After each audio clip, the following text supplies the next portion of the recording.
Have you ever had your life fall apart so completely that you thought you'd never smile again? Well, this is the story of Amelia Cross, a powerful CEO whose world collapsed in a single moment, and the blind date disaster that unexpectedly brought her back to life. And if you stay with me until the end, you'll see why sometimes the people we least expect are the ones who save us. Amelia Cross was a name everyone in the corporate world knew.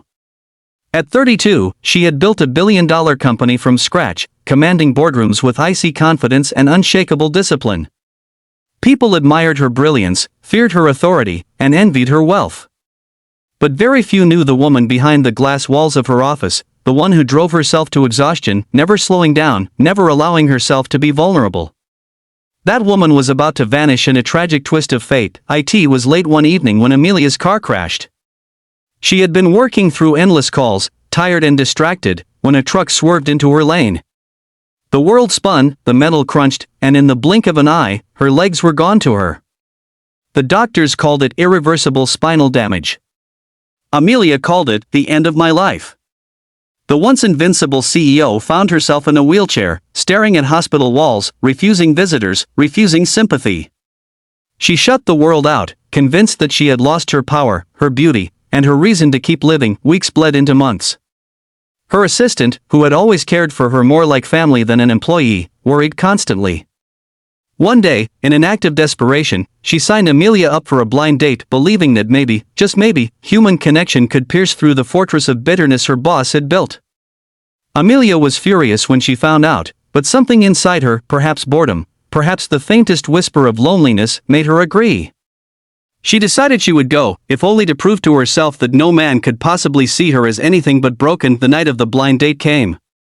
Amelia wheeled herself into the quiet restaurant, every eye turning toward her. She felt exposed, vulnerable, and humiliated. Her heart pounded as she searched the tables, but then her phone buzzed. The man she was supposed to meet had canceled. "Sorry, something came up," the text read. Anger boiled inside her. How dare he waste her time?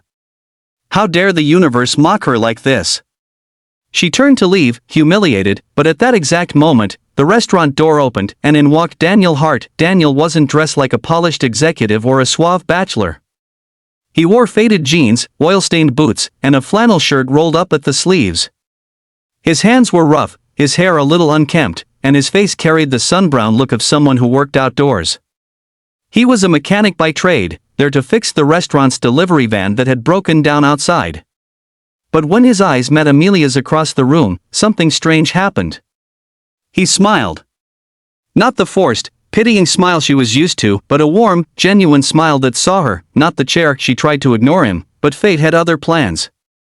The restaurant owner asked if Daniel could help move some heavy boxes, and when Amelia found herself stuck trying to maneuver past them, Daniel was suddenly at her side. "Mind if I give you a hand?" he asked softly, not pushing, not assuming, just offering. She wanted to snap, to tell him she didn't need saving, but there was something disarming in his tone. Reluctantly, she let him help her. That small interaction turned into a conversation. Daniel, it turned out, knew nothing about high finance or corporate mergers. But he knew about resilience. His father had left when he was a boy, his mother worked 2 jobs, and Daniel himself had once been in a terrible accident that almost cost him his livelihood. He spoke about scars not as weaknesses but as proof of survival. For the first time since her accident, Amelia found herself laughing, an awkward, rusty laugh, but real nonetheless. Over the following weeks, Daniel began appearing in her life more often. Sometimes by coincidence, sometimes because he found excuses to check on her car, though it was perfectly fine. He wasn't intimidated by her wealth or her sharp tongue, and he didn't tiptoe around her disability.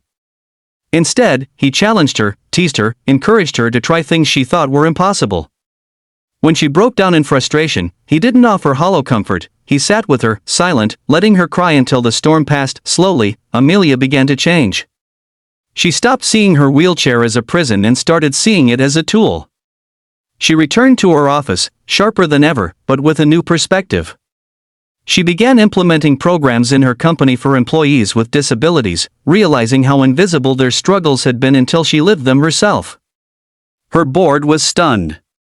Her competitors called it weakness.